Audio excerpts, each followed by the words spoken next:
मनीष शुक्ला जैसे कितने बीजेपी नेताओं की वहां हत्या हो गई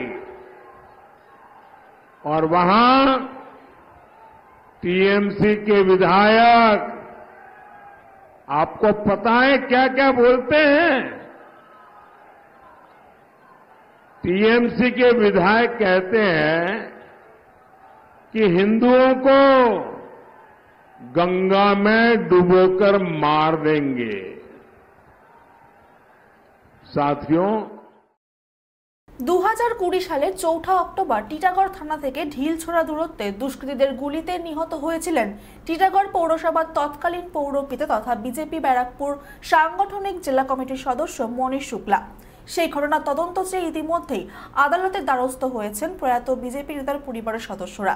এমন পরিস্থিতিতে উত্তরপ্রদেশের ভাদোই লোকসভা কেন্দ্রের এনডিএ জোটের নিষাদ পার্টির প্রার্থী চিকিৎসক বিনোদ বিন্দের সমর্থনে আয়োজিত জনসভায় যোগদান করতে উপস্থিত হয়ে বক্তব্য রাখতে গিয়ে প্রয়াত বিজেপি নেতা মনীষ শুক্লার হত্যাকাণ্ডের কথা বলেন প্রধানমন্ত্রী।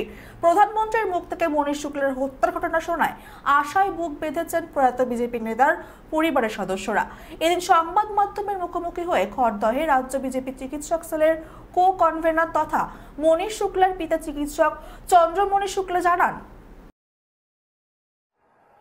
मनीष शुक्ला जैसे कितने बीजेपी नेताओं की वहां हत्या हो गई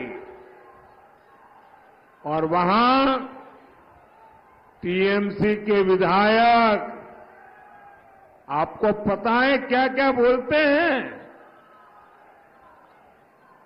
टीएमसी के विधायक कहते हैं कि हिंदुओं को गंगा में डुबोकर मार देंगे।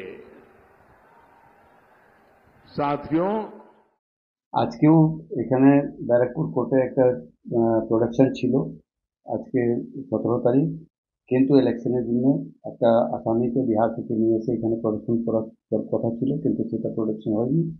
তার জন্য আবার ওইটা ডেট করেছে 1 জুলাইতে এটা প্রোডাকশন করবে। আমরা কেসটা এখানে লড়ছি।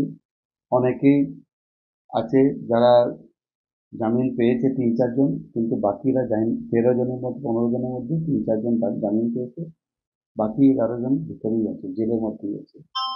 ওর মধ্যে 2-3 জন এমন লোক আছে যারা সাবস্পেন্ডেড আছে, তার মানে তাদেরকে প্রডিউস করা হয়নি এখানে। সেই সব লোককে আমরা চাইছি কি এখানে প্রডিউস করে ট্রায়ালটা স্টার্ট করা হয়। আর এর মধ্যে আর একটা ঘটনাক্রম হয়েছে, নাসির আলী মন্ডল যারা জামিন পেয়ে গেছিল, এর মধ্যে একটা অন্যতম অভিযুক্ত ছিল, সে আবার ধরা পড়েছে। টিটাগড় থেকে সৈকত গাঙ্গুলির রিপোর্ট, চ্যানেল 24/7। মসনদ দখলের লড়াই 2024 দেখতে চোখ রাখুন চ্যানেল 24/7 এর পর্দায়। সিংহাসনের মহাসংগ্রাম